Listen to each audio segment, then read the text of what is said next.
എൻ്റെ എല്ലാ പ്രിയപ്പെട്ട കൂട്ടുകാർക്കും നമ്മുടെ പുതിയ വീഡിയോയിലേക്ക് സ്വാഗതം.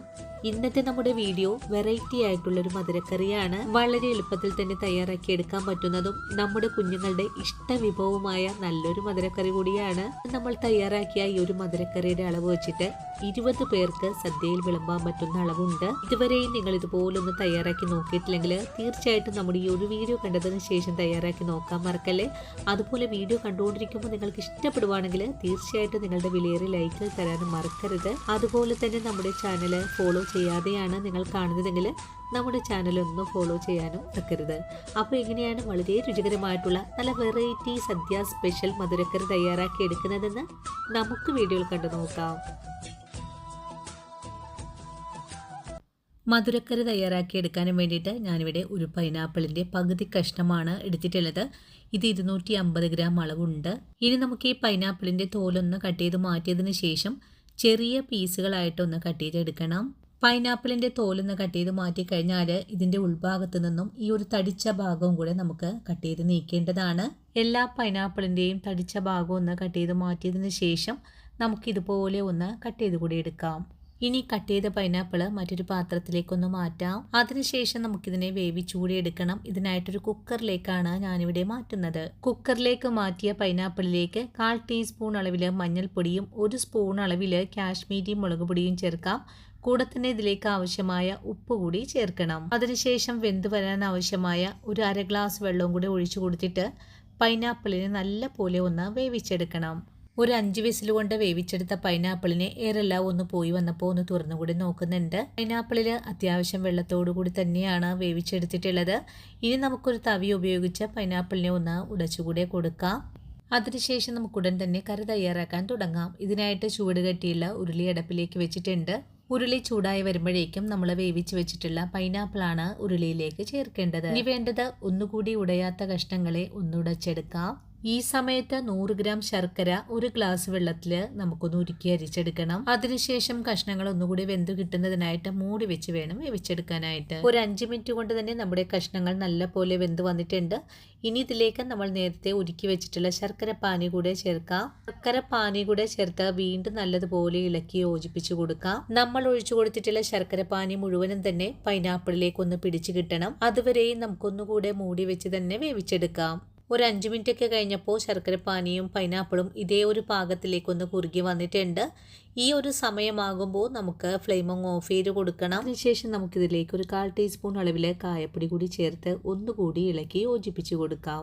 അതിനുശേഷം നമ്മുടെ ഈ മധുരക്കറിയിലേക്ക് കുറച്ച് തേങ്ങ ഒന്ന് വറുത്ത് പൊടിച്ച് ചേർക്കണം. ഇനി ഈ ഉരുളി ഒന്ന് അപ്പുറത്തെ അടുപ്പിലേക്ക് മാറ്റി വെച്ചതിന് ശേഷം നമുക്ക് കുറച്ച് നാളികേരം ഒന്ന് വറുത്തെടുക്കാം. നാളികേരം വറുത്തെടുക്കുന്നതിനായിട്ട് ഒരു പാൻ അടുപ്പിലേക്ക് വെച്ചിട്ടുണ്ട്. ഇനി ഇതിലേക്ക് 2 കൈപ്പിടിയോളം നാളികേരം തിരുമിയത് കൂടി ചേർത്ത് ഒന്ന് ഫ്രൈ ചെയ്തെടുക്കാം. നാളികേരത്തിലെ വെള്ളമയം ഒന്ന് വറ്റിക്കഴിഞ്ഞാൽ ഒരു 1/4 ടീസ്പൂൺ അളവിലും കുറച്ചായിട്ട് നല്ല ജീരകം ചേർക്കാം. ഇതിൻ്റെ കൂടെ തന്നെ കുറച്ച് കറിവേപ്പില കൂടെ ചേർത്ത് കൊടുക്കണം.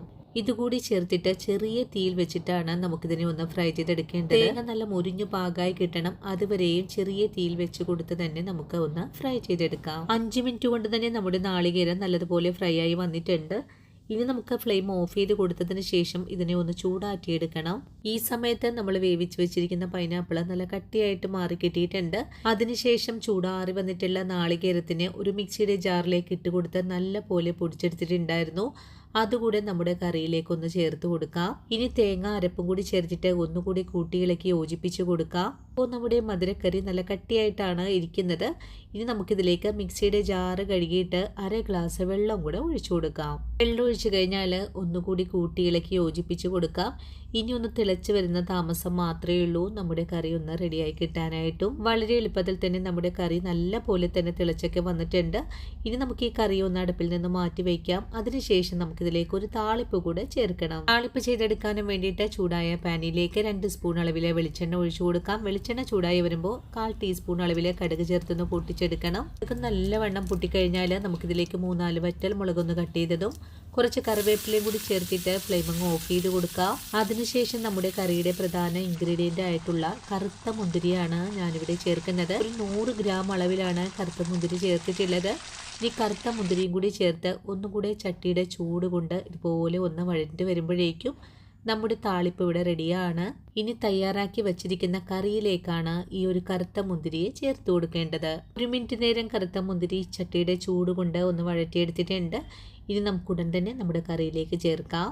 മുന്തിരി കൂടി ചേർത്ത് കഴിഞ്ഞാൽ നമ്മുടെ മധുരക്കറി ഇവിടെ റെഡിയാണ്. ഇതുപോലൊരു വെറൈറ്റി മധുരക്കറി നിങ്ങളെല്ലാവരും ഈ വർഷം ഓണത്തിനൊന്ന് തയ്യാറാക്കി നോക്കണം. തയ്യാറാക്കി നോക്കിയിട്ട് നിങ്ങൾക്ക് ഇഷ്ടപ്പെടുവാണെങ്കിൽ തീർച്ചയായിട്ടും നമ്മുടെ ചാനൽ ഒന്ന് ഫോളോ ചെയ്യാൻ മറക്കല്ലേ. അതുപോലെ വീഡിയോ കുറിച്ചുള്ള അഭിപ്രായങ്ങളെല്ലാം കമൻസ് ആയിട്ട് അറിയിക്കാനും മറക്കരുത്. ഇനിയിപ്പോൾ ആദ്യമായിട്ടാണ് നമ്മുടെ വീഡിയോസ് കാണുന്ന കൂട്ടുകാർ ആരെങ്കിലും ഉണ്ടെങ്കിൽ നമ്മുടെ ചാനൽ ഒന്ന് ഫോളോ ചെയ്യണേ. അതുപോലെ വീഡിയോ കുറിച്ചുള്ള അഭിപ്രായങ്ങളെല്ലാം കമൻസ് ആയിട്ട് അറിയിക്കാനും മറക്കരുത്.